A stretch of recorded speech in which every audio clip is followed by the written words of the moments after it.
সব ঠিক হবে, সব ঠিক হয়ে যাবে।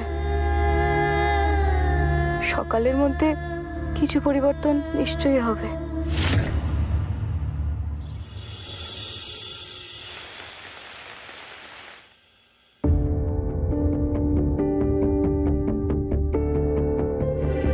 দীপিকা দিদি, বাড়ির পরিবেশটা কেমন হয়ে রয়েছে?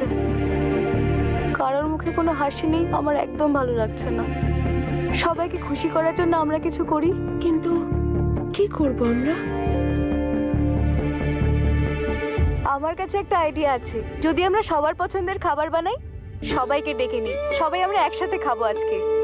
ঠিক আছে। তারা দিদি আমাকে একবার বলেছিল যে শোভন বাবু আদা আর এলাচ দিয়ে তৈরি চা খেতে ভীষণ ভালোবাসেন। আমি তাহলে ওটাই বানাই।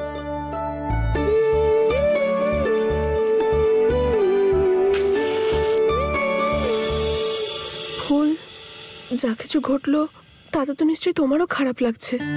এরকম অবস্থায় তুমি কি করে নিজেকে সামলাচ্ছ?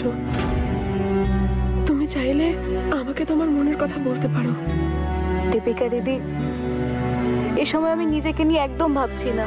শোভন বাবু আর তারা দিদির সাথে যা হলো তাতে দুজনেই খুব কষ্ট পেয়েছেন। আমি শুধু এটাই চাই যে সবাই যেন এটাকে ভুলে যায় আর সব ঠিক হয়ে যায়।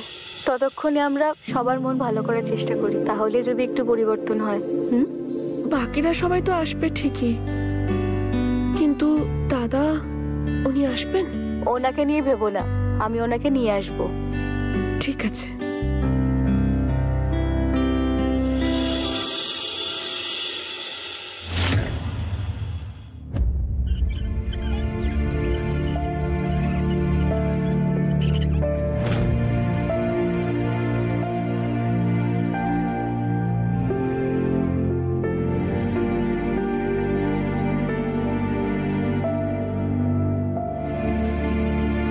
আসলে সবাই খাবার টেবিলের নিচে আপনার জন্য অপেক্ষা করছে।